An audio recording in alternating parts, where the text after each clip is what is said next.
বড় সাহেব জরুরি একটা ফাইল দিয়েছিলেন। সেই ফাইল আলতাফ ড্রয়ারে তালা বন্ধ করে রেখেছিল। আশ্চর্যের ব্যাপার, ফাইলটা নেই। ড্রয়ার ঠিকই তালা বন্ধ, ড্রয়ারের চাবি আলতাফের কাছে। গনি সাহেব পান চিবুতে চিবুতে কাছে এসে বললেন, সমস্যাটা কি? আলতাফ বলল, ফাইল পাচ্ছি না। তালা বন্ধ ছিল? হ্যাঁ। তাহলে তো বিরাট সমস্যা, চিন্তার বিষয়। ভালো করে চিন্তা করে দেখুন। বাসা নিয়ে জানি তো? না, এ অফিসে তো এরকম কখনো হয়নি। বদরুল সাহেবকে ইনফর্ম করুন। তাকে ইনফর্ম করব কেন? গনি সাহেব বিরক্ত মুখে বললেন, আপনি তো ভাই বড় প্যাচালের লোক, তাকে ইনফর্ম করবেন না কেন? তিনি হচ্ছেন আপনার সেকশনের চার্জে, যে কোনো সমস্যা হলে আগে তাকে বলতে হবে। নাকি আপনি ঘোড়া ডিঙিয়ে ঘাস খাবেন, সরাসরি চলে যাবেন বড় সাহেবের কাছে? আপনার নৌকা তো আবার বড় খুঁটিতে বাঁধা। আলতাফ ব্যাপার কিছুই বুঝতে পারছে না। কেউ কি ড্রয়ার খুলে ফাইল নিয়ে গেছে? কেন নেবে? স্টোর ইনচার্জের কাছে সবার ড্রয়ারেরই চাবি থাকে। তিনি কি কোনো কারণে খুলেছেন? অসম্ভব কিছু না। বড় সাহেব হয়তো ফাইল চেয়েছেন, স্টোর ইনচার্জ খুলে দিয়েছেন। এছাড়া আর কি হতে পারে? আলতাফ স্টোর ইনচার্জ খায়রুল কবিরকে খুঁজে বের করল। খায়রুল কবির আকাশ থেকে পড়লেন, কি বলছেন আপনি? আমি কেন আপনার ড্রয়ার খুলব? এ ধরনের এলিগেশন সাবধানে দেবেন। আমি এলিগেশন দিচ্ছি না, জানতে চাচ্ছি ব্যাপার কি। বড় সাহেবের সঙ্গে দহরম মহরম বলে ধরাকে সরা দেখছেন? পেয়েছেন কি আপনি? কি ভাবেন আমাকে? আপনি শুধু শুধু রাগ করছেন। আপনার সঙ্গে কোনো কথা বলতে যাচ্ছি না, দয়া করে বিদায় হন। আপনার সাহস দেখে অবাক হচ্ছি, আমাকে সরাসরি চোর বললেন। চোর তো বলিনি। অবশ্যই বলেছেন। ভেবেছেন কি আপনি? আলতাফ হতভম্ব হয়ে গেল। এই লোকটা এমন করছে কেন? কেন শুধু শুধু রেগে যাচ্ছে? সে নিজের জায়গায় ফিরে এলো। কি করবে বুঝতে পারছে না। বড় সাহেবকে জানানো উচিত, সাহসে কুলোচ্ছে না, ভয় ভয় লাগছে। আলতাফ ড্রয়ার বন্ধ করে ক্যান্টিনের দিকে রওনা হলো। ক্যান্টিনে সে কখনো আসে না, এই প্রথম আসা। কোনার দিকে একটা খালি টেবিলে একা একা বসে রইল। ক্যান্টিনের বেয়ারা এক কাপ চা না চাইতেই দিয়ে গেল। অসময়ে চা খাওয়া তার অভ্যাস নেই, তবু সে চায়ে চুমুক দিচ্ছে। কিছুতেই ভেবে পাচ্ছে না অফিসের মানুষগুলি তার সঙ্গে খারাপ ব্যবহার করছে কেন। সে তো কারোর সঙ্গে খারাপ ব্যবহার করে না। এই যে আলতাফ সাহেব, কি করছেন একা একা? গনি সাহেব চা নিয়ে এগিয়ে এলেন। আলতাফ সাহেব, বসবো আপনার সঙ্গে? বসুন। আপনি তো দেখি বিরাট ভেজাল লাগিয়ে ফেলেছেন। কি ভেজাল লাগিয়েছি? স্টোর ইনচার্জ খায়রুল কবির সাহেবকে আপনি নাকি চোর বলেছেন। উনি তো দারুণ রেগেছেন। আমি ঠান্ডা করার চেষ্টা করেছি, লাভ হয়নি। উনি বোধহয় বড় সাহেবের কাছে কমপ্লেন করতে যাবেন, আমার সেরকম মনে হলো। আলতাফ কিছু বলল না, অবাক হয়ে তাকিয়ে রইল। গনি সাহেব বললেন, আপনার তো চিন্তার কিছু নেই। বড় সাহেব হলেন আপনার খাতিরের লোক। সিগারেট খাবেন নাকি আলতাফ সাহেব? আমি সিগারেট খাই না। খেয়ে দেখুন, টেনশনের সময় কাজে লাগে, ব্রেইন পরিষ্কার হয়। এই সময় ব্রেইনটা পরিষ্কার থাকা দরকার। বড় সাহেবকে ফাইলের ব্যাপারে কি বলবেন ভেবে রাখুন। উনি দারুণ রেগেছেন, আপনাকে এক্ষুনি ডেকে পাঠাবেন। গনি সাহেব সিগারেট ধরিয়ে তৃপ্তির নিঃশ্বাস ফেললেন। তৃপ্তি 16 আনা হচ্ছে না। আলতাফ তেমন ভয় পাচ্ছে বলে মনে হচ্ছে না। আশ্চর্য মানুষ, ভয়ে অস্থির হয়ে যদি তাকে ধরে পড়ত, কান্নাকাটি করত, সে সামাল দিতে চেষ্টা করত। হারানো ফাইলও তো মাঝে মাঝে পাওয়া যায়। আলতাফ পাথরের মতো মুখ করে বসে আছে, ভয় ভীতির কোনো লক্ষণ নেই। চাকরি এখনো কনফার্ম হয়নি, এক কথায় চাকরি চলে যাবে, সেই চিন্তাও তার মাথায় নেই। নিন, সিগারেট নিন আলতাফ সাহেব। আমি সিগারেট খাই না। আহা, একটা খেলে কিছু হবে না। জি না। আচ্ছা, থাক, খেতে হবে না। আর শুনুন, এত চিন্তা করবেন না। চিন্তা করে লাভ তো কিছু নেই, যা হবার হবেই। আলতাফ ছোট্ট করে নিঃশ্বাস ফেলে উঠে দাঁড়ালো। গনি সাহেব বললেন, যাচ্ছেন কোথায়? বড় সাহেবের কাছে? নিজে থেকে যাওয়া ঠিক হবে না। বড় সাহেব ডাকুক, তারপর যাবেন। এর মধ্যে ভেবে ভেবে একটা প্ল্যান অফ অ্যাকশন বের করুন। বড় সাহেবের খাস বেয়ারা মকবুল এসে ঢুকল। গনি সাহেবের দিকে তাকিয়ে বলল, স্যার আপনারে ডাকে। গনি সাহেব বিস্মিত হয়ে বললেন, আমাকে কেন? তুমি বোধহয় ভুল করছো, উনি আলতাফ সাহেবকে ডাকেন। যে না, আপনারে ডাকেন। স্পষ্ট কইরা বলছেন গনি। গনি সাহেব দরজার বাইরে থেকে বললেন, স্যার আসবো? বড় সাহেব বললেন, yes, come in please. Gani সাহেব ঘরে ঢুকে হাসি মুখে বললেন, কেমন আছেন স্যার? বড় সাহেব তার উত্তর না দিয়ে বললেন, বসুন। তিনি বসলেন। বসতে বসতে তার মনে হলো কিছু একটা হয়েছে, দুয়ে দুয়ে চার মিলছে না। ব্যাপারটা কি? মনসুর সাহেব ফাইলে চোখ বোলাচ্ছিলেন। ফাইল বন্ধ করে তাকালেন। তার চোখ কালো চশমার আড়ালে বলে গনি সাহেব বড় সাহেবের চোখের ভাব ধরতে পারলেন না। তার অস্বস্তি আরো বাড়ল। গনি সাহেব। জি স্যার। ব্যাপারটা কি বলুন তো? কি ব্যাপার স্যার? আমি তো কিছু জানি না। আমি আলতাফ সাহেবকে একটা জরুরি ফাইল দিয়েছিলাম, সেটা জানেন? জি না স্যার, আমি তো কিছুই জানি না। কি ফাইল? মনসুর আলী জবাব দিলেন না, স্থির চোখে তাকিয়ে রইলেন। গনি সাহেবের সঙ্গে সঙ্গে বুঝে গেলেন তিনি একটা বড় বোকামি করেছেন। ফাইল সম্পর্কে তিনি কিছুই জানেন না তা বলা ঠিক হয়নি, কারণ এর মধ্যে স্টোর ইনচার্জ খায়রুল কবির নিশ্চয়ই বড় সাহেবের সঙ্গে কথা বলেছে। কথা প্রসঙ্গে তার কথা আসতে পারে, আসাটাই স্বাভাবিক। গনি সাহেব।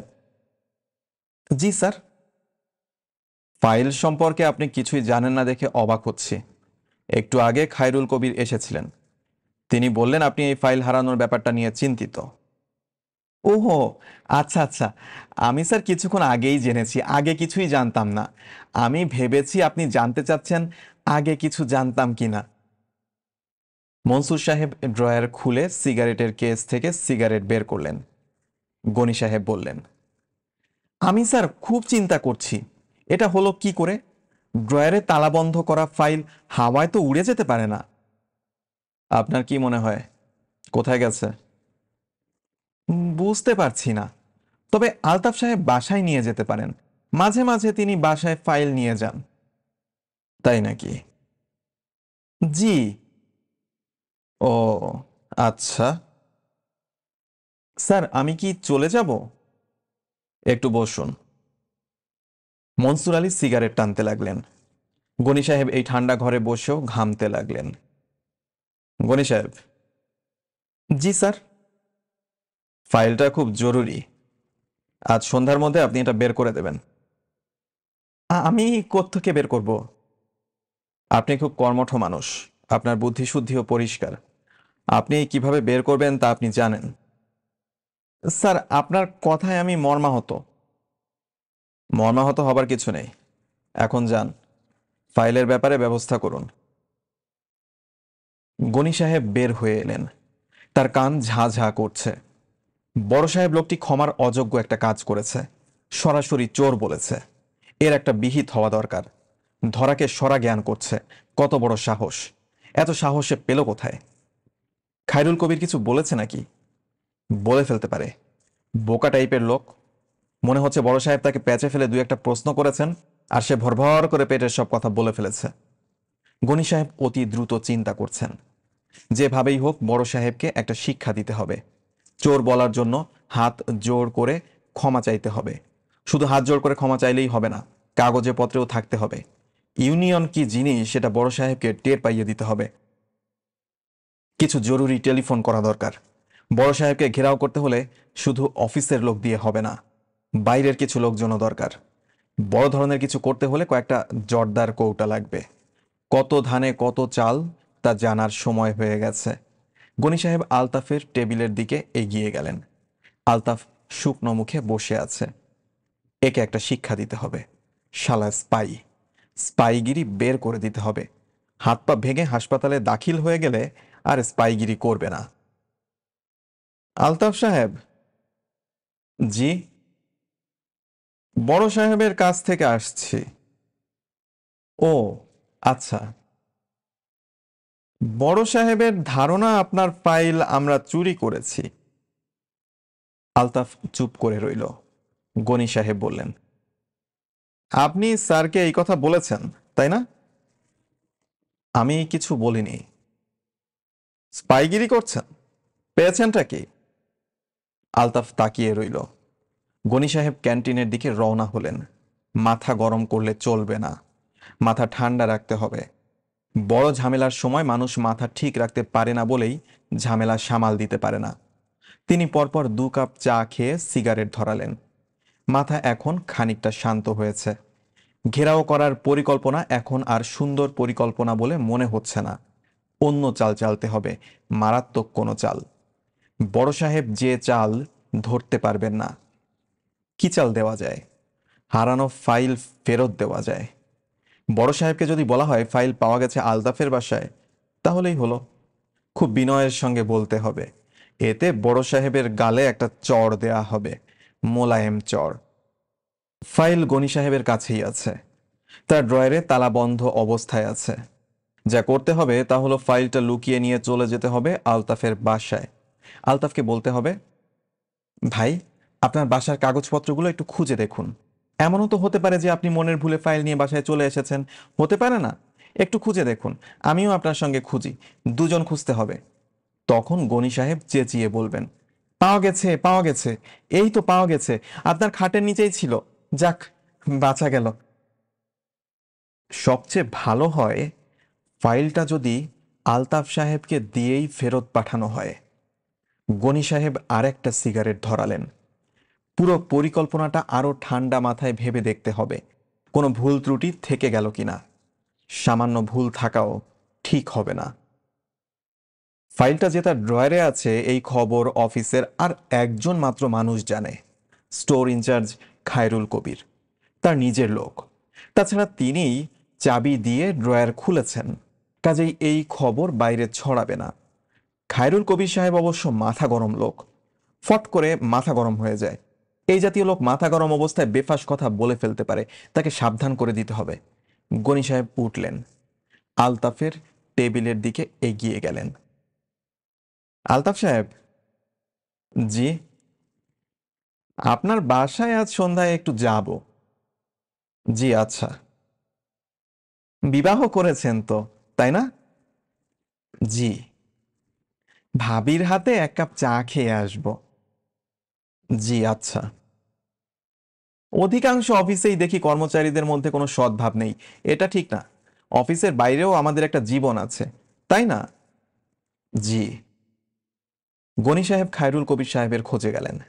তাকে এখন বেশ হাসি খুশি দেখাচ্ছে, টেনশন অনেকখানি কমে গেছে। তার মাথায় একটাই চিন্তা, ফাইলটা কি করে আলতাফের বাসায় নিয়ে যাবেন। শীতকাল হলে সমস্যা ছিল না, কোটের ভেতরে নিয়ে যেতে পারতেন। গরমকাল হওয়ায় ঝামেলা হয়ে গেছে। বাজারের ব্যাগে করে নিয়ে যাওয়া যায়, তার সঙ্গে বাজারের ব্যাগ আছে। অফিস ফেরত হাতিরপুল কাঁচা বাজার থেকে কিছু সবজি নিয়ে যাবার কথা, আজ আর নেওয়া হবে না। অফিস ছুটি হবার ঠিক আগে আগে মনসুর সাহেবের টেলিফোন বেজে উঠল। টেলিফোন করেছেন ডক্টর ওসমান, কিন্তু তার গলার স্বর অন্যরকম। মনসুর সাহেব গলা চিনতে পারছেন না, মনে হচ্ছে অনেক দূর থেকে পাতলা গলায় কে যেন কথা বলছে।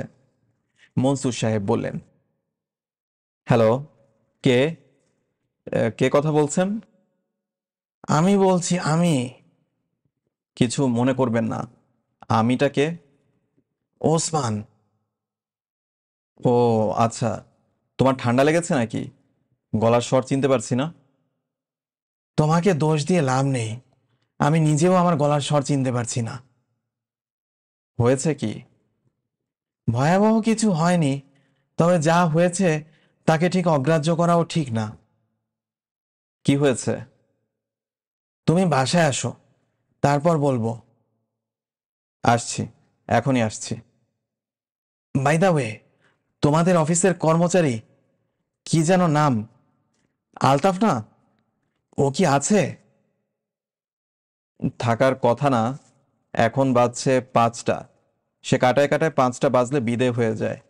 তবু খোঁজ নিচ্ছি। কেন বলো তো? ওকে আমার দরকার। তাকে নিয়ে আসতে পারবে? দরকার হলে অবশ্যই নিয়ে আসবো। মনসুর সাহেব আলতাফের খোঁজে লোক পাঠালেন। তাকে পাওয়া গেল না। সে ঠিক 5টার সময় বের হয়ে গেছে। আলতাফ অফিস থেকে সরাসরি বাসায় ফেরে। ফেরার সময় বাসে প্রচণ্ড ভিড় হয়। ভিড় কমার জন্য সে ইদানিং অফিসের পাশে একটা মিউনিসিপ্যালিটি পার্কে অপেক্ষা করে। পার্কটি মিউনিসিপ্যালিটির কর্মকর্তারা শিশুদের মনোরঞ্জনের জন্য তৈরি করলেও এটি এখন ভিক্ষুক এবং নেশারুদের দখলে। নেশারুরা আসে সন্ধ্যার পরে। তাদের সঙ্গে আলতাফের দেখা এখনো হয়নি। তবে পার্কের স্থায়ী ভিক্ষুকরা আলতাফকে চেনে। তারা এই লোকটির স্বভাব চরিত্রও জানে। তারা জানে এই সাহেব পার্কে ঢোকার মুখে 2 টাকার বাদাম কিনবে, পার্কের সবচেয়ে উত্তরের বেঞ্চির এক কোনায় চুপচাপ বসে বাদাম খাবে, খাবে খুব ধীরে ধীরে।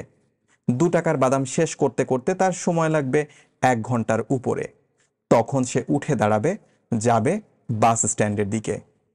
এই লোকের কাছে ভিক্ষা চেয়ে কোনো লাভ হবে না জানে বলেই ভিক্ষুকরা কেউ এখন আর তাকে বিরক্ত করে না। আলতাফ বসে আছে বেঞ্চিতে। তার হাতে বাদামের ঠোঙা এবং খানিকটা ঝাল লবণ। আলতাফ বাদাম ভেঙে মুখে দিচ্ছে। 2 টাকার ঠোঙায় বাদাম থাকে 18 থেকে 25টা। আজ বাদাম বেশি দিয়েছে। আজ বাদাম আছে 30টা। শেষ করতে অন্য দিনের চেয়ে বেশি সময় লাগবে। লাগুক, তেমন তাড়া নেই। তবে আকাশের অবস্থা ভালো না। মেঘ ডাকছে, বৃষ্টি হবে, ভালো বৃষ্টি হবে। বৃষ্টি শুরু হলে ভিজতে হবে। ভিজতে তার খারাপ লাগে না। একটাই শুধু সমস্যা হয়, ভেজা কাপড়ে বাসে উঠতে দেয় না। ভিজে গেলে হেঁটে হেঁটে ফিরতে হবে। আলতাফ ছোট্ট করে নিঃশ্বাস ফেলল। আজ তার মনটা খারাপ। শুধু যে খারাপ তা না, বেশ খারাপ। সে বুঝতে পারছে না সবাই মিলে তার সঙ্গে মিথ্যা কথা বলছে কেন। সে তো সবই বুঝতে পারছে। গনি সাহেবের কাছে ফাইলটা বর্তমানে আছে। তিনি এই ফাইল নিয়ে আজ রাতে এক সময় তার বাসায় যাবেন এবং বলবেন, আলতাফ সাহেব, আপনার বাসাটা একটু পরীক্ষা করে দেখব। এমন তো হতে পারে মনের ভুলে ফাইলটা ফেলে গেছেন। আলতাফ জানে গনি সাহেবের বাজারের ব্যাগে বর্তমানে ফাইলটা আছে। ফাইলটা নিয়ে তার অনেক কাজকর্ম আছে বলে তিনি আজ বাজারে যেতে পারবেন না। গনি সাহেবের স্ত্রী বলে দিয়েছেন ঘরে কোনো সবজি নেই, সবজি লাগবে। আজও সবজি কেনা হবে না। অথচ এই মহিলা মাছ মাংস কিছু খেতে পারেন না। সব তথ্য পোকারা আলতাফকে জানাচ্ছে। কেন জানাচ্ছে সে জানে না। কিভাবে জানাচ্ছে তাও বুঝতে পারে না। জানতে না পারলেই বোধহয় ভালো হতো। মনের কষ্ট কম হতো। তার অফিসের সহকর্মীরা তাকে দেখতে পারছে না কেন? সে কি কোনো অন্যায় করেছে? বৃষ্টির ফোঁটা পড়তে শুরু করেছে। আলতাফ উঠে দাঁড়ালো। হালকা ফোঁটা পড়ছে। বাস স্ট্যান্ডে লোকজন নেই। ইচ্ছা করলে বাসে ওঠা যায়, কিন্তু উঠতে ইচ্ছা করছে না। হেঁটে হেঁটে যাওয়া যাক। পৌঁছতে সন্ধ্যা পার হয়ে যাবে। তাড়া নেই কিছু। আর বাসায় ফিরতে দেরি হলেই ভালো। ইতিমধ্যে নিশ্চয়ই গনি সাহেব চলে যাবেন। তার সঙ্গে দেখা হোক, আলতাফ তা চাচ্ছে না। বৃষ্টির বেগ বাড়ছে। আলতাফ নির্বিকার ভঙ্গিতে বৃষ্টির ভেতর দিয়ে এগুচ্ছে। লোকজন অদ্ভুত দৃষ্টিতে তাকে দেখছে। বৃষ্টিতে ভিজে অনেকেই রাস্তায় হাঁটে, তবে তাদের মধ্যে এক ধরনের তাড়া থাকে। কেউ এমন নির্বিকার ভঙ্গিতে হাঁটে না। সন্ধ্যাবেলা আলতাফের বাসা। বজলুর রহমান বললেন, কাকে চান? গনি সাহেব বললেন, আমি আলতাফ সাহেবের খোঁজে এসেছি। ও তো এখনো বাসায় ফেরে নাই।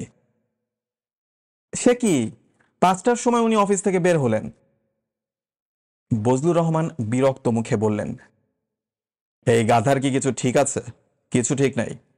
অফিসে কি করে তাই আমি বুঝি না। আসুন, ভেতরে এসে বসুন। গনি সাহেব অন্ধকার বসার ঘরে ঢুকলেন। বজলুর রহমান বললেন, আপনাকে অন্ধকারে বসে থাকতে হবে? গাধাটাকে বলেছিলাম 40 পাওয়ারের একটা বাল্ব এনে লাগাতে। লাগিয়েছে ঠিকই, কিন্তু বাল্ব জ্বলছে না। সমস্যাটা কোথায় সে দেখবে না? গনি সাহেব বললেন, স্যার, আপনি কাইন্ডলি একটা হারিকেন আনুন, আমি দেখে দিচ্ছি, মনে হয় কোথাও লুজ কানেকশন আছে। না না, আপনি কি দেখবেন? কোনো অসুবিধা নেই স্যার, আলতাফ সাহেব আমার কলিগ, খুবই বন্ধু মানুষ। বজলুর রহমান খুশি হলেন, হারিকেন জ্বালিয়ে নিয়ে এলেন। গনি সাহেব কি করলেন কে জানে, বাতি জ্বলে উঠল। বজলুর রহমান হৃষ্টচিত্তে বললেন, বাবা, তুমি আরাম করে বসো, চা খাও। ঘরে কিছু আছে কিনা কে জানে, মনে হয় শুধু চা খেতে হবে। কোনো অসুবিধা নেই স্যার, চা না পেলেও হবে, আমার চায়ের তেমন অভ্যাস নেই। আলতাফ সাহেব কখন ফেরেন? কোনো ঠিক ঠিকানা নেই, আগে সকাল সকাল ফিরতো, এখন শুনেছি অফিস ছুটির পর কোন এক পার্কে গিয়ে বসে থাকে। কেন? কে বলবে কেন, ওর কি মাথা ঠিক আছে? Brain defect. চাচাজি, এসব কি বলছেন? তোমাদের কলিগ, তোমরা জানো না কি করে অফিস চালায়? সেটাই তো আমি বুঝি না। কাজকর্ম কিছু পারে? উনি তো চাচাজি কাজকর্মে খুব ভালো, তবে। তবে কি? রিসেন্টলি একটা সমস্যা হয়েছে। বজলুর রহমান আগ্রহ নিয়ে বললেন, কি সমস্যা? থাক স্যার, বলতে চাচ্ছি না। না না, তুমি বলো, কোনো অসুবিধা নাই। অফিসের একটা জরুরি ফাইল হারিয়ে ফেলেছেন। আমাদের বড় সাহেব আবার খুবই রাগী, তিনি ভয়ঙ্কর রেগেছেন।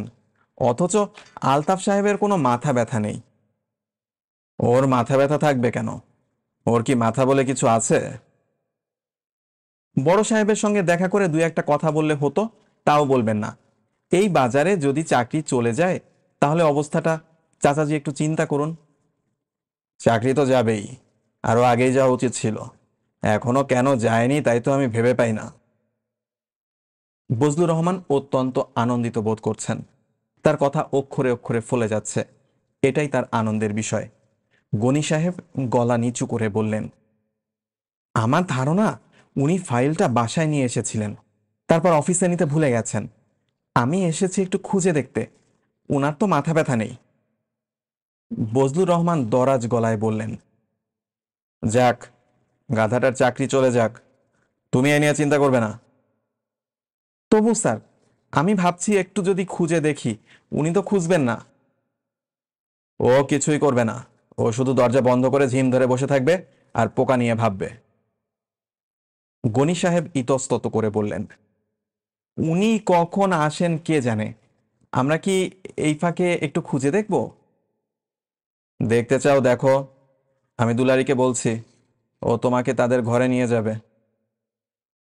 10 মিনিটের মাথায় গনি সাহেব ফাইল হাতে দোতলা থেকে নেমে এলেন। বজলুর রহমানকে দেখে তৃপ্তির নিঃশ্বাস ফেলে বললেন, পাওয়া গেছে চাচাজি, খাটের নিচে খবরের কাগজের সঙ্গে ছিল। বজলুর রহমান বললেন, পাওয়া গেছে বলে এত আনন্দিত হয়েও না, আবার হারাবে। কে জানে, কাল অফিসে যাওয়ার সময় হয়তো বাসে ফেলে রেখে যাবে। গনি সাহেব বললেন, আপনাকে কি চাচাজি একটা ছোট্ট রিকোয়েস্ট করব, যদি কিছু মনে না করেন? মনে করাকরির কি আছে, বলো কি রিকোয়েস্ট। ফাইলটা আলতাফ সাহেবের হাতে না দিয়ে আপনি নিজে যদি নিয়ে যান, বড় সাহেবকে একটু বুঝিয়ে বলেন, স্যার তো খুব রেগে আছেন।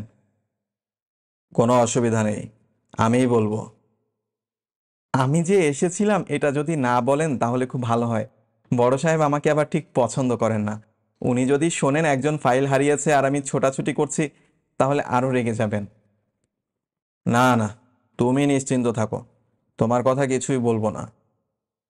গনি চা খেলেন, মুড়ি খেলেন, দুলারির সঙ্গে কিছুক্ষণ গল্প করলেন। দুলারির কাজের মেয়ে নেই শুনে দুঃখিত হলেন। যাবার সময় বলে গেলেন, কাল সকালের মধ্যে কাজের মেয়ের ব্যবস্থা করবেন। এই কাজটা তিনি অবশ্য ভালো পারেন, কাজের মেয়ের সাপ্লাই চ্যানেল তার খুব ভালো।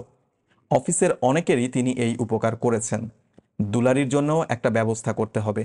তার নিজের বাসায় এই মুহূর্তে দুজন আছে, তাদের একজনকে দিয়ে যেতে হবে। আলতাফ বাসায় ফিরল রাত 9টার কিছু আগে। সে ভিজে চুপসে গেছে, চোখ লাল। দুলারি বলল, আবার বৃষ্টিতে ভিজে ভিজে এসেছ? কতক্ষণ ভিজেছ বৃষ্টিতে? অনেকক্ষণ। হাত পা একদম নীল হয়ে গেছে, চোখ লাল। আজ নির্ঘাত তোমার জ্বর আসবে। হুম। তোমাদের অফিসের একজন কলিগ আজ বাসায় এসেছিলেন, নাম হলো গনি সাহেব।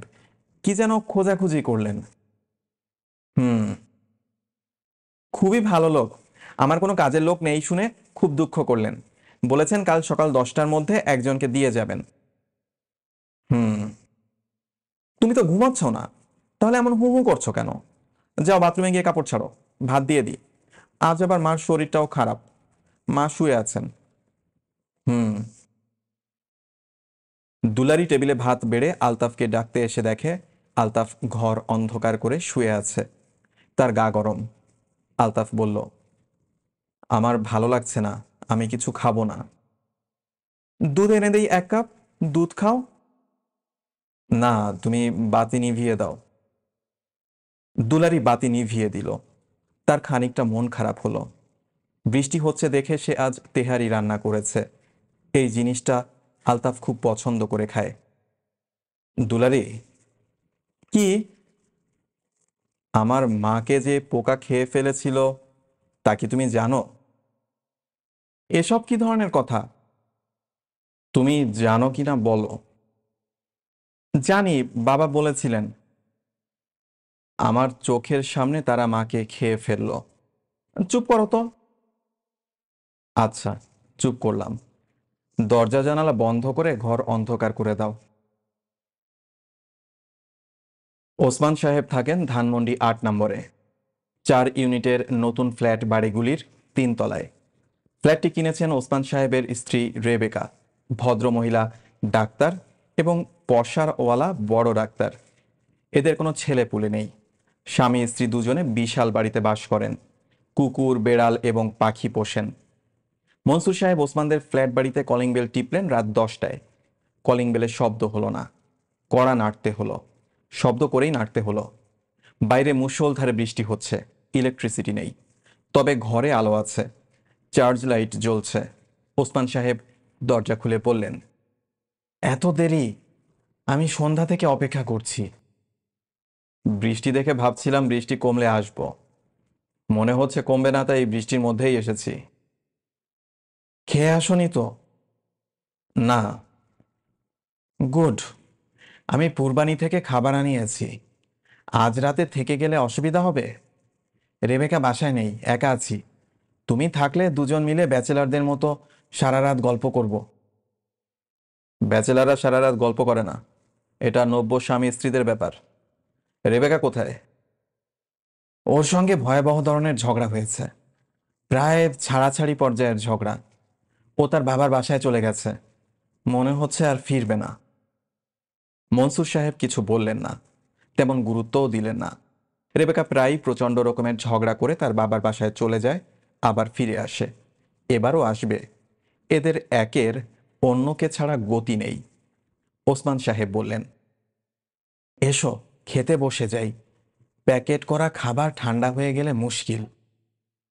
টেবিল ভর্তি খাবার, শিভাস রিগালের পেট মোটা বোতল। এই ব্যাপারটিও পুরনো। ওসমান সাহেব মদ্যপান করেন শুধু যখন রেবেকার সঙ্গে তার ঝগড়া হয় তখন। মনসুর হাসতে হাসতে বললেন, ঝগড়া মনে হয় গুরুতর পর্যায়ের হয়েছে। হ্যাঁ। কি নিয়ে ঝগড়া? সেটা বলার জন্যই ডেকেছি। আলতাফকেও আনতে বলেছিলে, তাকেও বলতে চাচ্ছিলে? হ্যাঁ, তাকেও বলতে চাচ্ছিলাম। ঝগড়ার সূত্রপাত তাকে নিয়েই। তুমি খেতে শুরু করো, আমি বলি। খানিকটা হুইস্কি দেই? হুইস্কি থাকলে গল্প শুনে আরাম পাবে। মনসুর কৌতূহলী হয়ে তাকালেন। তোমার মনে আছে বোধহয়, আলতাফের বাসায় আমি একটা তেলাপোকা মেরেছিলাম। আলতাফ তাতে দুঃখিত হয়েছিল। আলতাফ দুঃখিত হয়েছিল কিনা জানি না, তুমি তেলাপোকা মেরেছিলে তা মনে আছে। বাসায় ফিরলাম, শরীর কেমন ঘিন ঘিন করতে লাগলো।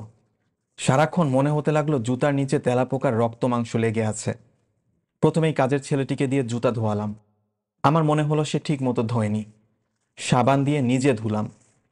মনে হলো সর্বনাশ হয়েছে, আমার হাতে রক্ত লেগে গেছে। গোসল করলাম, ভাবটা দূর হলো না। শরীর ঘিন ঘিন করতে লাগলো। রাতে ভাত খেতে পারলাম না। রেবেকা ফিরল রাত 10টায়। ততক্ষণে আমার প্রায় মাথা খারাপের মতো হয়ে গেছে। আমার ধারণা হয়েছে তেলাপোকার রক্ত মাংস সারা বাড়িতে ছড়িয়ে পড়েছে। দুজন কাজের লোককেই ঘর মুছতে লাগিয়ে দিয়েছি। বালতি ভর্তি পানিতে ডেটল গুলে ওরা মেঝে ন্যাকড়া দিয়ে মুছছে এবং অবাক হয়ে আমার দিকে তাকাচ্ছে। রেবেকা ঘরে ঢুকে বলল, কি হয়েছে? আমি ব্যাপারটা ব্যাখ্যা করলাম। ব্যাখ্যা করার সময় বুঝলাম আমি নিতান্ত বোকার মতো কথা বলছি। না, বোকা না, পাগলের মতো কথা বলছি। রেবেকা বলল, তুমি নিউরোটিক প্যাশেন্টের মতো আচরণ করছো। আমি বললাম, আমি মোটেই নিউরোটিক প্যাশেন্টের মতো আচরণ করছি না, আমি যা অনুভব করছি তাই বলছি। রেবেকা কাজের লোক দুটিকে ধোয়াধুয়ি বন্ধ করতে বলল। ঝগড়া শুরু হলো এই পর্যায়ে, কুৎসিত ঝগড়া। আমি একেবারে তুই তোকারির পর্যায়ে চলে গেলাম। চিৎকার করে বলতে লাগলাম, তোর সঙ্গে বাস করে আমি নিউরোটিক প্যাশেন্ট হয়েছি, বুঝছিস? তোর ধবধবে সাদা গায়ের রঙের জন্য তোর তো খুব অহংকার। এই সাদা রঙের জন্য তোকে দেখায় সাদা তেলাপোকার মতো। সাদা তেলাপোকা কখনো দেখেছিস? এরা থাকে কমোডের ভেতর। তোর গায়েও তেলাপোকার মতোই গন্ধ। তারপরেও কিছু বলি না, সহ্য করি। রেবেকা আমার কথাবার্তা শুনে হতভম্ব হয়ে গেল। এক পর্যায়ে বলল, তোমার ঘুমানো দরকার। আমি প্যাথেড্রিন ইনজেকশনের একটা অ্যাম্পুল রেখে যাচ্ছি, ইসমাইলকে বললেই সে তোমার শরীরে পুশ করে দেবে। আমি চলে যাচ্ছি। এর উত্তরে আমি আরও সব কুৎসিত কথা বলতে লাগলাম। এমন সব কুৎসিত কথা যে তুমি শুনলে 3 তলা থেকে লাফ দিয়ে নিচে পড়ে যাবে। উদাহরণ দেব? শুনতে চাও? না, শুনতে চাই না। শুনতে না চাওয়াই ভালো। মনসুর বললেন, তুমি এই মদ্যপানটা বোধহয় বেশি করছো। তা ঠিক, বেশিই করছি। আমার অবস্থায় পড়লে তুমি বাথটাবে মদ ভর্তি করে তার ভেতরে শুয়ে থাকতে। আসল স্টোরিটা শোনো। আসল স্টোরিতে এখনো আসিনি। বলো আসল স্টোরি। রেবেকা রাতেই চলে গেল। আমি কাজের লোক দুটিকে বললাম, তোমরা নন স্টপ ঘর মুছে যাও, আমি না বলা পর্যন্ত থামবে না। তারপর হুইস্কির একটা বোতল নিয়ে বসলাম। তুমি ভালো করেই জানো আমি প্রফেশনাল মাতাল নই। বিদেশে পড়াশোনার জন্য যখন গিয়েছিলাম তখন মাঝে মধ্যে খেতাম। দেশে এসে ছেড়ে দিয়েছিলাম। ইদানিং কখনো কখনো খাওয়া হয়, তাও যখন বন্ধু বান্ধব আসে তখন।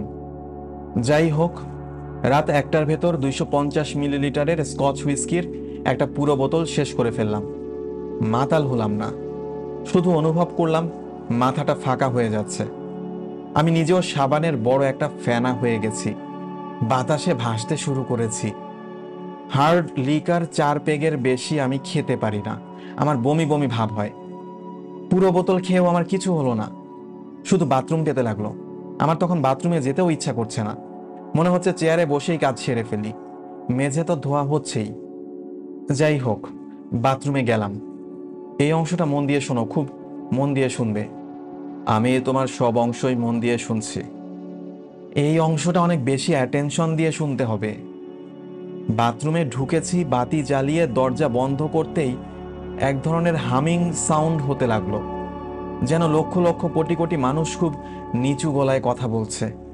লো ফ্রিকোয়েন্সি সাউন্ড আসছে কমোডের ভেতর থেকে। আমি অবাক হয়ে কমোডের কাছে গিয়ে নিচু হয়ে তাকাতেই আমার গায়ের সমস্ত রক্ত জমে গেল। দেখি কমোড ভর্তি তেলাপোকা। তারপর দেখি শুধু কমোড নয়, বাথরুমের মেঝে ঠিক ঠিক করছে পোকায়, অথচ ঘরে ঢোকার সময় ছিল না। কখন এলো, কোত্থেকে এলো? হঠাৎ দেখি পোকারা আমার গা বেয়ে ওঠার চেষ্টা করছে। অন্য যে কেউ হলে অজ্ঞান হয়ে পড়ে যেত। আমি বুঝলাম অতিরিক্ত মদ্যপানের জন্য আমার হ্যালুসিনেশন হচ্ছে। আসলে কোনো পোকা নেই, কিন্তু আমার মস্তিষ্ক পোকা দেখছে।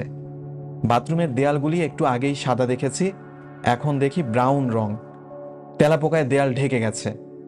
আমি তখন এদের কথাও শুনতে পেলাম, পরিষ্কার শুনলাম। এরা বলছে, কি বলছে? কি বলছে তা তোমাকে বলতে চাচ্ছি না, কারণ ওরা তো আসলে কিছু বলছে না। যা বলার আমার মস্তিষ্কই আমাকে বলছে। যাই হোক, আমি কি করলাম শোনো। বাথরুম থেকে বের হয়ে এলাম। আমার গা ভর্তি তেলাপোকা, এদের নিয়েই বের হয়েছি।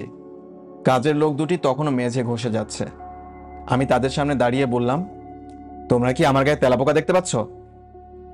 ওরা ভয়ে ভয়ে বলল, জি না স্যার। আমি বললাম, তাহলে যাও, ইসমাইলকে রেখে আনো, আমাকে প্যাথেড্রিন ইঞ্জেকশন দিতে হবে। ইসমাইল এসে আমাকে প্যাথেড্রিন ইঞ্জেকশন দিল। আমার ঘুম ভাঙলো পরদিন দুপুর 2টায়। আমি তখন পুরোপুরি সুস্থ। তেলাপোকা ব্যাপারটা আর মাথায় নেই। এই তোমার গল্প? হ্যাঁ। আলতাফকে এই গল্প শোনাতে চাচ্ছিলে কেন? ওর কারণে এই ব্যাপারটা আমার মাথায় ঢুকে গেছে বলেই ওকে শোনাতে চাচ্ছিলাম। আমার ইচ্ছা ছিল ওকে বলবো যেন পোকা নিয়ে সে আর কখনো কারো সঙ্গে কোনো কথা না বলে। এই হাস্যকর ব্যাপারটা যেন সে আর কারো মাথায় ঢুকিয়ে না দেয়। মনসুর বললেন, ব্যাপারটা তোমার মাথা থেকে পুরোপুরি দূর হয়েছে? হ্যাঁ, হয়েছে।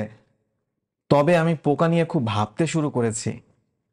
অন্য এক দৃষ্টিভঙ্গিতে এদের দেখার চেষ্টা করছি। অন্য দৃষ্টিভঙ্গি মানে? ওদের প্রতি একটা সিম্প্যাথেটিক অ্যাটিচিউড তৈরি হয়েছে। মনসুর গম্ভীর হয়ে বললেন, সিম্প্যাথেটিক অ্যাটিচিউডের ব্যাপারটা বুঝলাম না। ওসমান গলা নিচু করে বললেন, আমার কেন জানি মনে হচ্ছে আলতাফের কথা সত্যিও হতে পারে। পোকাদের কিছু স্ট্রেঞ্জ ব্যাপার আছে যা থেকে ধারণা করা অস্বাভাবিক না যে এদের বুদ্ধি আছে, ভালোভাবেই আছে। যেমন ধরো, যখন কোনো বিশেষ জায়গায় আণবিক বোমার টেস্টিং হয়, তখন যে জায়গায় এই টেস্টিং করা হয় তার 1 মাইলের ভেতরে কোনো পোকামাকড়, বিশেষ করে তেলাপোকা থাকে না। এরা মনে হয় কোনো এক অদ্ভুতভাবে খবর পেয়ে যায় যে এখানে নিউক্লিয়ার বোমা টেস্টিং হবে। খবর পেয়ে সরে পড়ে। ইন্টারেস্টিং না? সত্যি হয়ে থাকলে ইন্টারেস্টিং। হিরোশিমা এবং নাগাসাকিতে আণবিক বোমা ফাটার পর এর আশেপাশের অঞ্চলগুলি তেলাপোকায় ছেয়ে গিয়েছিল। আমার ধারণা এরা এসেছে হিরোশিমা ও নাগাসাকি থেকে। এরা বুঝে গিয়েছিল এখানে বোমা ফাটবে, কাজেই সরে গিয়েছিল। এই খবর পেলে কোথায়? কোথায় যেন পড়েছিলাম। সত্যি? সত্যি তো বটেই। সমুদ্রগামী জাহাজ থেকে হঠাৎ দেখা যায় ইঁদুর আর তেলাপোকা নেমে পড়ছে। তখন বুঝতে হবে জাহাজটা পানিতে ডুবে যাবে বা এই জাতীয় কিছু একটা হবে। এরা খবরটা পায় কিভাবে? মনসুর বললেন, তুমি বলতে চাচ্ছ পোকাদের বুদ্ধি আছে, তারা ইন্টেলিজেন্ট? নিশ্চিত করে কিছু বলছি না, তবে সম্ভাবনা উড়িয়ে দিচ্ছি না। এক সময় তুমি কিন্তু বলেছ ওদের মস্তিষ্ক নেই, কাজেই বুদ্ধি থাকবে না। এখন অন্য কথা বলছো। তা বলছি। এখন কালেকটিভ ইন্টেলিজেন্সের কথা মাথায় আসছে। অর্থাৎ আলাদা আলাদাভাবে এক একটা পোকা বুদ্ধিমান নয়, কিন্তু তাদের সবাইকে একত্র করলে তারা বুদ্ধিমান, প্রচণ্ড বুদ্ধিমান। এত বুদ্ধিমান যে এরা মানুষকে ব্যবহার করছে, মানুষ তাই বুঝতে পারছে না। মানুষ এদের হাতে খুবই অসহায়। পোকাদের হাতে মানুষ অসহায়? হ্যাঁ, অসহায়। পঙ্গপালের কথা ভেবে দেখো। পঙ্গপালের আক্রমণ ঠেকানোর কোনো বুদ্ধি কি মানুষের আছে? মেশিন গান দিয়ে ঠেকাবে?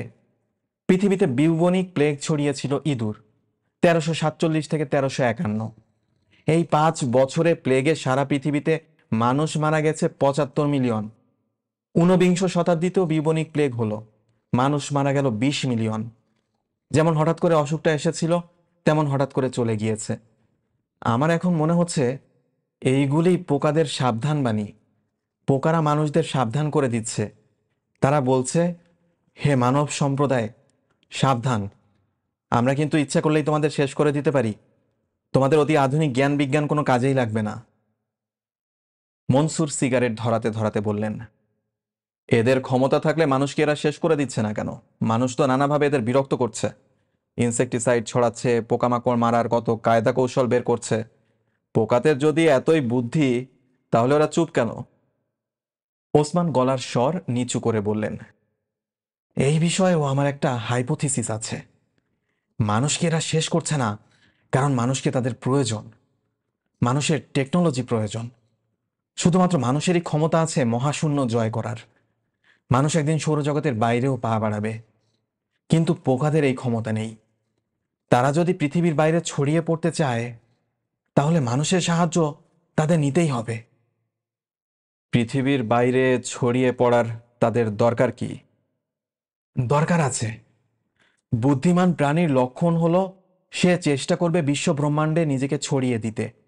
পোকারা তাই করছে। মানুষ যখন মঙ্গল গ্রহ থেকে যাবে বৃহস্পতির উপগ্রহে, এরাও যাবে মানুষের সঙ্গে। বুঝতে পারছো?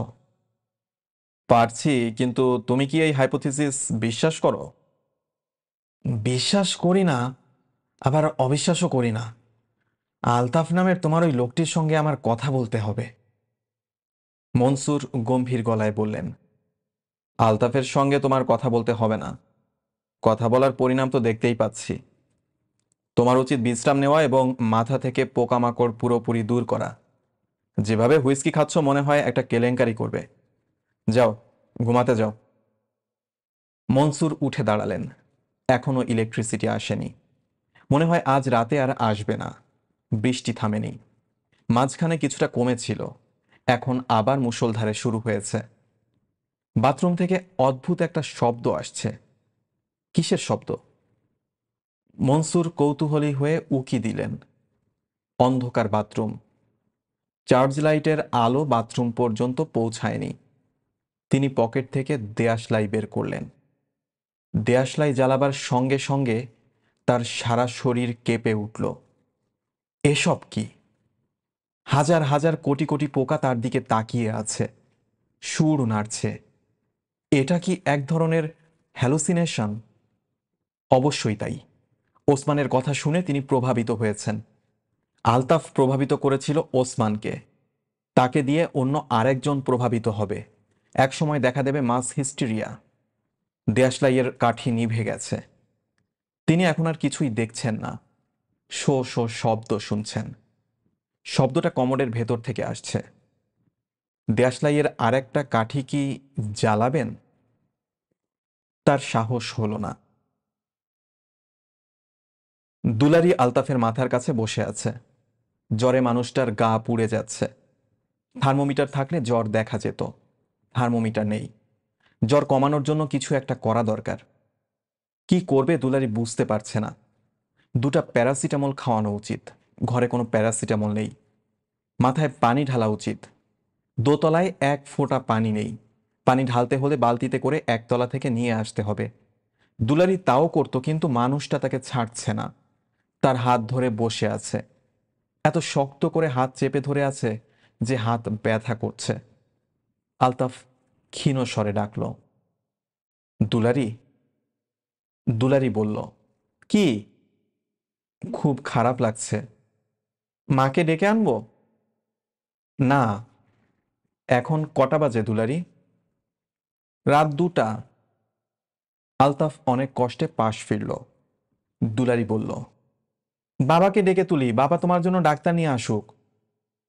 না। তুমি আমার হাতটা ছাড়ো, আমি তোমার জন্য পানি নিয়ে আসি। মাথায় পানি ঢালতে হবে। না। আচ্ছা ঠিক আছে, আমি তোমার জন্য পানি আনতে যাচ্ছি না। তুমি এত শক্ত করে আমার হাত চেপে ধরবে না, আমার হাত ব্যথা করছে। আচ্ছা, আমার হাতটা একটু ছাড়ো তো, বাতি জ্বালাই। অন্ধকারে বসে থাকতে আমার ভয় ভয় লাগছে। আলতাফ দুলারির হাত ছাড়ল না, বরং আরো শক্ত করে হাত চেপে ধরল। দুলারির ভয় ভয় করছে। তার হঠাৎ করে মনে হচ্ছে তাদের খাটের নিচটা তেলাপোকায় ভর্তি হয়ে গেছে। পোকারা আলতাফকে দেখতে আসছে, আরও আসবে। ঘর ভর্তি হয়ে যাবে পোকায়। কেন তার এরকম মনে হচ্ছে সে জানে না। আলতাফকে জিজ্ঞেস করলে কি কোনো লাভ হবে? আলতাফ কি কিছু বলবে? দুলারি বলল, এই শোনো, শোনো। হুম। ভয় লাগছে, আমার ভয় লাগছে।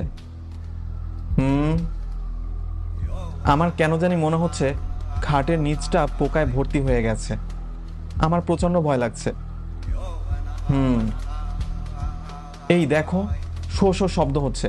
পোকারা কি এরকম শব্দ করে? হুম। এরকম হু হু করবে না, শুনতে বিশ্রী লাগছে। হাতটা ছাড়ো, আমি বাতি জ্বালাবো। না। দুলারি প্রায় জোর করে আলতাফের হাত ছাড়িয়ে দিল। বাতি জ্বালল। উকি দিল খাটের নিচে। সারি সারি তেলাপোকা চুপচাপ অপেক্ষা করছে, একটিও নড়ছে না। দুলারি বলল, যা যা। এতেও কিছু হলো না। আলতাফ ক্লান্ত গলায় বলল, এরা যাবে না, এরা থাকবে। তুমি এদের কিছু বলো না, বাতি নিভিয়ে দাও। দুলারি বাতি নেভালো। তার কান্না পাচ্ছে। সে কি করবে বুঝতে পারছে না। এত রাতে বাবা মাকে ঘুম থেকে ডেকে তুলতে ইচ্ছা করছে না। ভোরবেলাতেই বজলুর রহমান হোমিওপ্যাথ ডাক্তার বিধুবাবুর দরজার কড়া নাড়তে লাগলেন। দুলারির কাছ থেকে খবর পেয়েছেন আলতাফের জ্বর। সারা রাতই নাকি জ্বর গেছে, এখন খুব বাড়ছে। ডাক্তার না ডাকলেই নয়। অনেকক্ষণ কড়া নাড়ার পর বিধুবাবু দরজা খুলে হাসি মুখে বললেন, তোমার মাছের কাটার কি অবস্থা? বজলুর রহমান হতভম্ব হয়ে বললেন, কি বলছো তুমি? সে তো ব্রিটিশ আমলের কথা।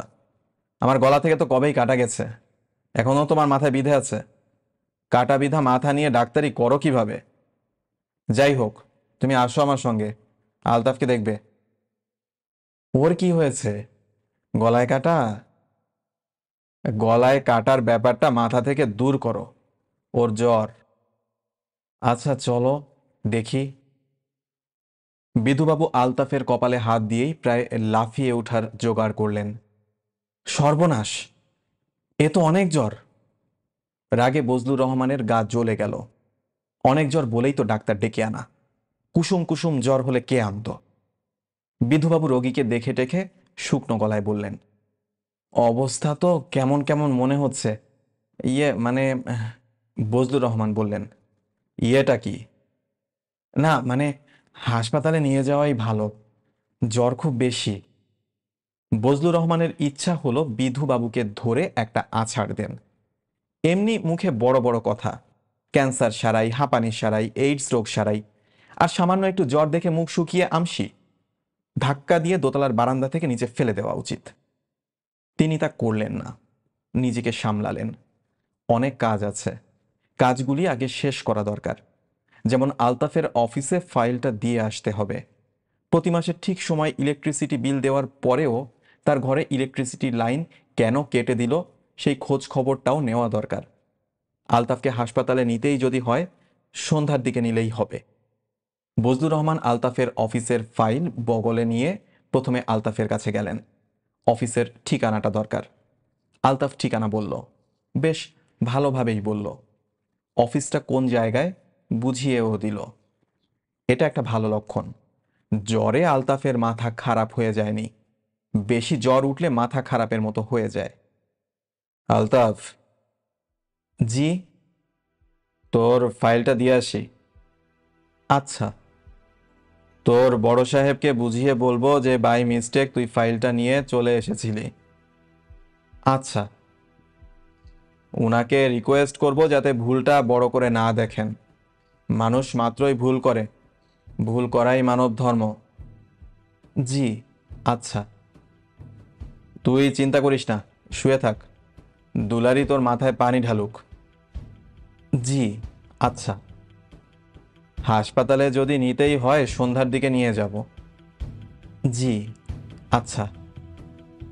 তুই কি কিছু বলবি? আলতাফ বিড়বিড় করে বলল, সবাই আসতে শুরু করেছে মামা। কি বললি? পোকারা আসতে শুরু করেছে। বুঝতে পারছি না, পরিষ্কার করে বল, কে আসছে? পোকারা আসছে।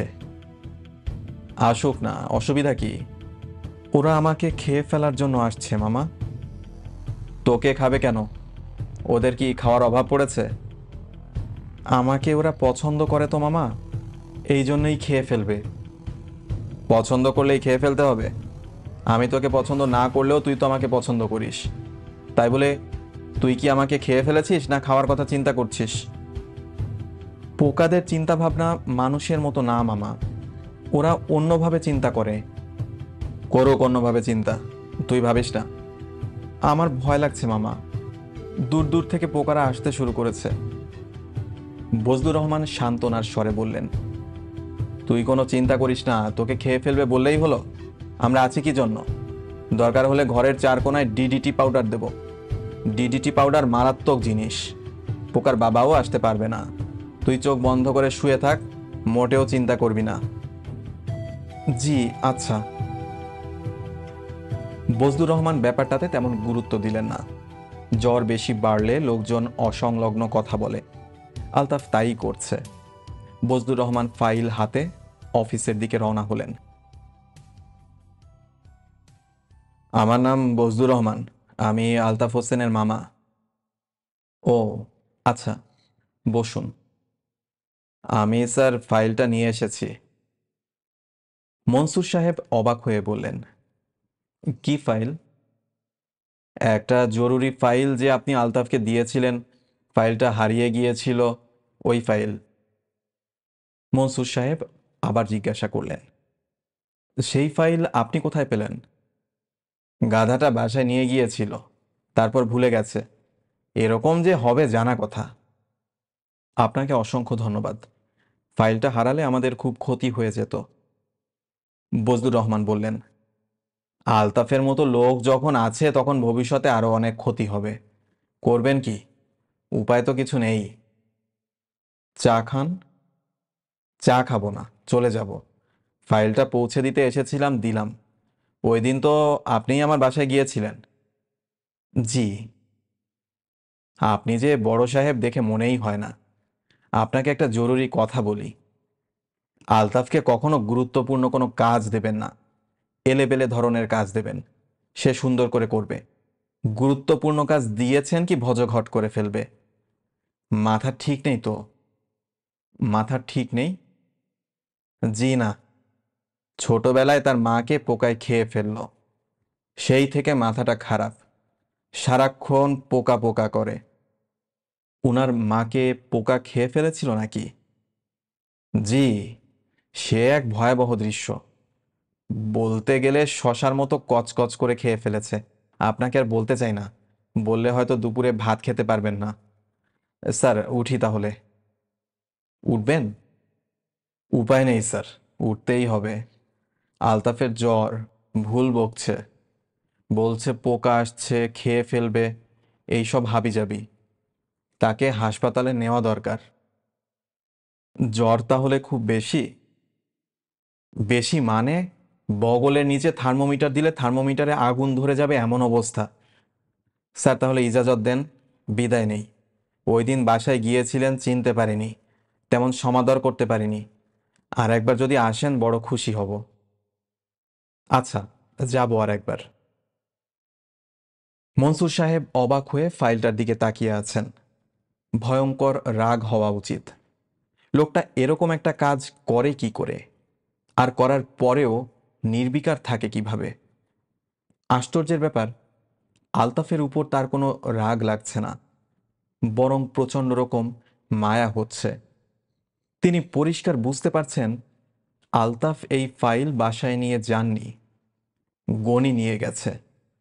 গনি যে একটা বাজারের ব্যাগে ভরে ফাইল নিয়ে গেছে তাও তিনি জানেন। কিভাবে জানেন? কে তাকে বলল? কেউ তো বলেনি। গনি ওই বাড়িতে কি কি কথা বলেছে তাও তিনি জানেন। এটা কিভাবে হয়? সকাল 10টায় ওই বাড়িতে গনির একটা কাজের মেয়ে দিয়ে আসার কথা, সে কি দিয়ে এসেছে? মনসুর সাহেব বেল টিপে বেয়ারাকে ডাকলেন, সহজ স্বরে বললেন, গনি সাহেবকে আসতে বলো। গনি আসুক, তার সঙ্গে কথা বলতে হবে। আসসালামু আলাইকুম স্যার, আমাকে ডেকেছেন? বসুন গনি সাহেব। ভালো আছেন? জি স্যার, ভালো। বসুন, দাঁড়িয়ে আছেন কেন? গনি বসলেন। মনসুর সাহেব হাই তুলতে তুলতে বললেন, চা বা কফি কিছু খাবেন? চা একটু খেতে পারি স্যার, ওই দিন ঠান্ডা লেগে বুকে কফ বসে গেছে, গরম চা খেলে ভালো লাগবে। দুধ যেন না দেয় স্যার, আমাকে একজন বলেছে চায়ের মধ্যে দুধ বিষের মতো কাজ করে। মনসুর সাহেব গনির চায়ে দুধ দিতে নিষেধ করলেন, তারপর ঝুঁকে এসে বললেন, ওই দিন আপনি আলতাফের বাসায় গিয়েছিলেন? গনি হকচকিয়ে গেলেন, কিন্তু নিজেকে সামলে নিলেন, সহজভাবে বললেন, জি স্যার। সঙ্গে একটা বাজারের ব্যাগ নিয়েছিলেন? জি স্যার। ব্যাগে কি ছিল? কিছু ছিল না স্যার। আলতাফ সাহেবের বাসায় সকাল 10টার ভেতর একটা কাজের লোক দেওয়ার কথা ছিল, কই দেননি তো?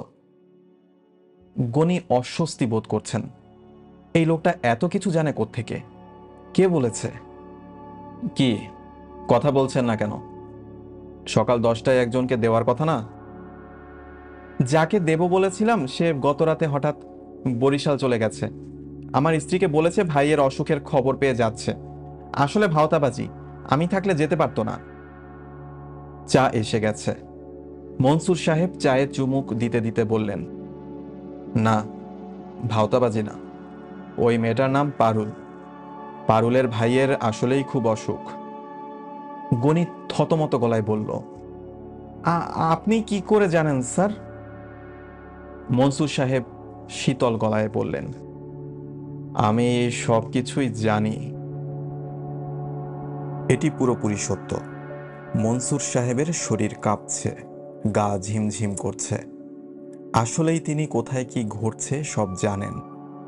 এই তো এখন ওসমানকে দেখতে পাচ্ছেন। সে বারান্দায় ইজি চেয়ারে বসে পা দুলাচ্ছে। ওসমানের হাতে একটা বই। বইটার নাম উইন্টার অফ ডিসকন্টেন্ট। ব্যাপারটা সত্যি না মিথ্যা এক্ষুনি বের করা যায়। ওসমানকে টেলিফোন করলেই হয়। কে তাকে সব জানাচ্ছে? পোকারা জানাচ্ছে? পোকারা কি ঘটছে তা বলে দিচ্ছে?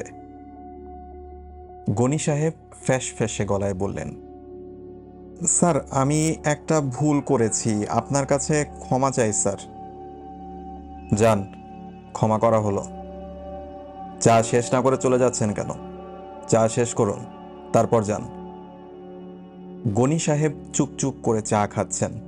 মনসুর সাহেব টেলিফোন করলেন ওসমানকে। ওসমান, কি করছো? বারান্দায় বসে আছি, কিছু করছি না। বই পড়ছো না? বই হাতে নিয়ে বসে আছি, পড়ছি না। বইটার নাম কি? Winter of Discontent. সন্ধ্যা 7টার মতো বাজে। অফিসের দারোয়ানরা এবং মনসুর সাহেবের একজন পিয়ন ছাড়া আর কেউ নেই। মনসুর সাহেব দরজা বন্ধ করে ভেতরে বসে আছেন। তার ঘর অন্ধকার। তার বেয়ারা কিছুটা ভয় পাচ্ছে। স্যারের কি হয়েছে? এই অন্ধকারের মধ্যে তিনি বাতি নিভিয়ে বসে আছেন কেন? তিনি করছেন কি? দেখার বা জানার উপায় নেই, কারণ দরজা ভেতর থেকে বন্ধ, ছিটকিনি লাগিয়ে দেওয়া, এয়ার কুলার চলছে না, মাথার ওপর ফ্যানও ঘুরছে না। ঘরের ভেতরটা অসহ্য গরম। তবে গরমে মনসুর সাহেবের খারাপ লাগছে না। মনসুর সাহেবের ঘর নিকষ অন্ধকার। এই অন্ধকারে তিনি চেয়ারে পা তুলে চুপচাপ বসে আছেন। নিজেকে কিছু প্রশ্ন করছেন এবং প্রশ্নের উত্তরও পাচ্ছেন। প্রথম প্রশ্ন, আমি আমার এই অদ্ভুত ক্ষমতা লক্ষ্য করছি। কোথায় কি ঘটছে আমি সঙ্গে সঙ্গে ধরতে পারছি, ছবির মতো দেখছি। এর মানে কি? উত্তর, তোমার চেতনার বিস্তৃতি ঘটেছে। তোমার চেতনা ছড়িয়ে পড়েছে পৃথিবীময়। পরবর্তী প্রশ্ন, এই চেতনার বিস্তৃতি তো আপনা আপনি ঘটার কথা না, কেন ঘটল? আমরা সাহায্য করেছি বলে ঘটল। তোমরা কারা? আমরা অতি ক্ষুদ্র প্রাণী, তোমরা যাদের পোকা বলো, আমরা তাই। আমাদের এককভাবে কোনো বুদ্ধি নেই, কিন্তু আমাদের সমষ্টিগত বুদ্ধি সীমাহীন। বুদ্ধি মানেই ক্ষমতা। তোমাকে আমাদের সেই ক্ষমতার কিছুটা দেখালাম। কেমন দেখলে আমাদের ক্ষমতা? তোমাদের ক্ষমতা যদি থেকে থাকে তাহলে তা অবশ্যই বিস্ময়কর। এখনো যদি বলছো, এখনো অবিশ্বাস? হ্যাঁ, অবিশ্বাস। আমার ধারণা পুরো ব্যাপারটাই আমার উত্তপ্ত মস্তিষ্কের কল্পনা। আমাদের ক্ষমতার আর একটা নমুনা তোমাকে দেখাই, তাহলে হয়তো তোমার বিশ্বাস হবে। আমার বিশ্বাসের জন্য তোমরা এত ব্যস্ত কেন? আমরা খুবই ব্যস্ত, কারণ তোমাকে আমাদের পছন্দ হয়েছে। যাদের আমরা পছন্দ করি তাদের আমরা খেয়ে ফেলি। আচ্ছা, মানুষ কি তোমাদের শত্রু? মানুষ আমাদের শত্রুও না, বন্ধুও না। মানুষ এবং পোকামাকড় হচ্ছে প্রকৃতির ক্ষুদ্র পরীক্ষার অতি ক্ষুদ্র একটা অংশ। সেটা কিরকম? প্রকৃতি দেখতে চেয়েছিল কোন প্রাণী শ্রেষ্ঠ। সমষ্টিগত বুদ্ধি যাদের, তারা শ্রেষ্ঠ, না একক বুদ্ধির প্রাণী মানুষ তারা শ্রেষ্ঠ। প্রকৃতি কি দেখলো? আমরা জানি না, কারণ প্রকৃতি প্রশ্নের জবাব দেয় না। মানুষ একক বুদ্ধির প্রাণী হলেও তার বুদ্ধির একটি সমষ্টিগত দিক আছে।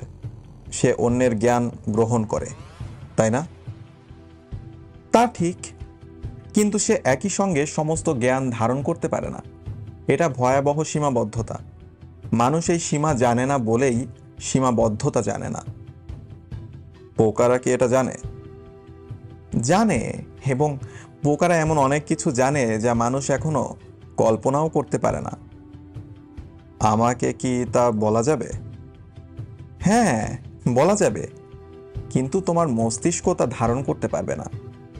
মানুষের একক মস্তিষ্কের জন্য এই জ্ঞান অনেক বেশি ভারী। আমি জানতে চাই। কি জানতে চাও? সব কিছু জানতে চাই। মূল প্রশ্নের উত্তরটা যদি জানো তাহলেই অনেক কিছু জানা হবে। মূল প্রশ্ন কি? মূল প্রশ্ন হচ্ছে প্রাণ কি? কেন প্রাণ সৃষ্টি হলো? হ্যাঁ, বলো, আমাকে বলো, হোয়াট ইজ লাইফ? সত্যি জানতে চাও? চাই, অবশ্যই চাই। আরও তো প্রশ্ন আছে, সেসবের উত্তর চাও না? যেমন, তুমি কে, তুমি কোত্থেকে এসেছো, তুমি কোথায় যাচ্ছ? হ্যাঁ, চাই, উত্তর জানতে চাই। সময় কি জিনিস তা জানতে চাও না? এই পৃথিবীতে সবচেয়ে রহস্যময় ব্যাপার হলো সময়। সময়টা কি জানতে চাও? চাই। আমরা যা জানি সবই তোমাকে জানাবো। তোমাকে আমরা আমাদের একজন করে নেব। তা কিভাবে সম্ভব? সম্ভব, খুবই সম্ভব। আমরা তোমাকে ছড়িয়ে দেব আমাদের মধ্যে। আগেই তো বলেছি, যাকে আমরা পছন্দ করি তাকে আমরা ছড়িয়ে দেই নিজেদের মধ্যে। তোমরা তাকে মেরে ফেলো। প্রাণ কি জিনিস তা তোমরা জানো না বলেই এই কথা বললে। প্রাণ কি জানা থাকলে বুঝতে যে প্রাণের বিনাশ নেই, রূপান্তর আছে। মানুষ থেকে আমি পোকা হব? ক্ষতি কি? মনসুর সাহেব লক্ষ্য করলেন তার ঘর ভর্তি পোকা। একটি দুটি নয়, হাজারে হাজারে পোকা, লক্ষ কোটি পোকা কিলবিল করছে। তিনি দরজা খুলে বের হতে চাইলেন, দরজা খুঁজে পেলেন না। তেলাপোকা সমস্ত দরজা ঢেকে ফেলেছে। তিনি চিৎকার করে উঠতে চাইলেন, মুখ হাঁ করতেই অসংখ্য পোকা মুখের ভেতর ঢুকে পড়ল। তার চেতনা পুরোপুরি বিলুপ্ত হবার আগে আলতাফের কথা ভাবলেন। আলতাফকে সঙ্গে সঙ্গে দেখতে পেলেন। তার মতো আলতাফকেও পোকা ঢেকে ফেলেছে, মাংস ছিঁড়ে খেতে শুরু করেছে। কত দ্রুতই না তারা খাচ্ছে। মনসুর সাহেব চেঁচিয়ে উঠতে গেলেন, এ কি করছো তোমরা? এটা কি করছো? সঙ্গে সঙ্গে উত্তর এলো, ভয় পেও না, ভয়ের কিছু নেই। প্রাণ এক ও অবিনাশী। তোমার প্রাণ এবং এক একটি পোকার প্রাণ আলাদা কিছু না। আমরা এক ও অভিন্ন। তিনি বারবার নিজেকে বলছেন, এটা ভুল, এটা মায়া, এটা ভ্রান্তি। আসলে কিছুই ঘটছে না, কিছুই ঘটছে না, কিছুই না। তিনি ভয় পেলেন না, কারণ তিনি বুঝতে পারছেন আসলে কিছুই ঘটছে না। সবই ভ্রান্তি এবং এক ধরনের হ্যালুসিনেশন। নিজেকে সামলাতে পারলেই হ্যালুসিনেশনের হাত থেকে মুক্তি পাওয়া যাবে। নিজেকে সামলাতে হবে।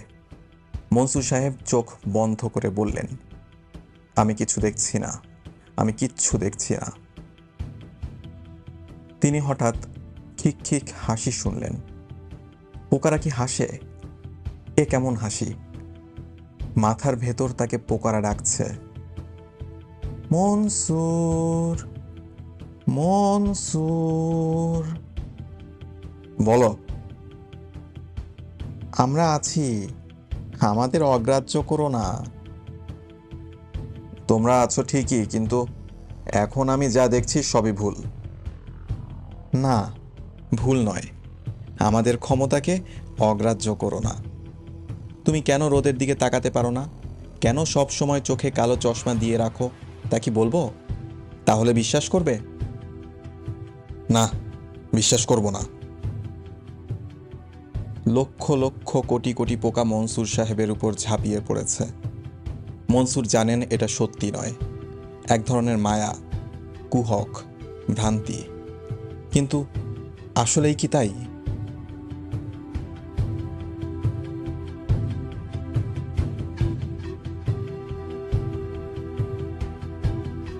সুপ্রিয় শ্রোতা, ব্যাকগ্রাউন্ডে যে ছবিটি দেখতে পাচ্ছেন, ছোটবেলায় যখন পোকা গল্পটা প্রথম পড়ি, এরকমই একটা স্বপ্ন আমাকে প্রতিনিয়ত ঘুমের ভিতরে তাড়িয়ে ফিরত। যেখানে ঘুমাতাম পায়ের কাছে একটা ওয়ার্ড্রোবের ওপরে ছিল আমাদের ফিলিপস টিভি। স্বপ্নে সেই ফিলিপস টিভির ভেতর থেকেই বেরিয়ে আসতো শত শত তেলাপোকা। যা হোক, এমন কোনো স্মৃতি কিংবা অনুভূতি যদি আপনাদের কারো থেকে থাকে এই গল্প নিয়ে, অনুগ্রহ করে কমেন্টে জানাবেন এবং গল্পটা কেমন লাগলো তাও জানাতে ভুলবেন না। ধন্যবাদ।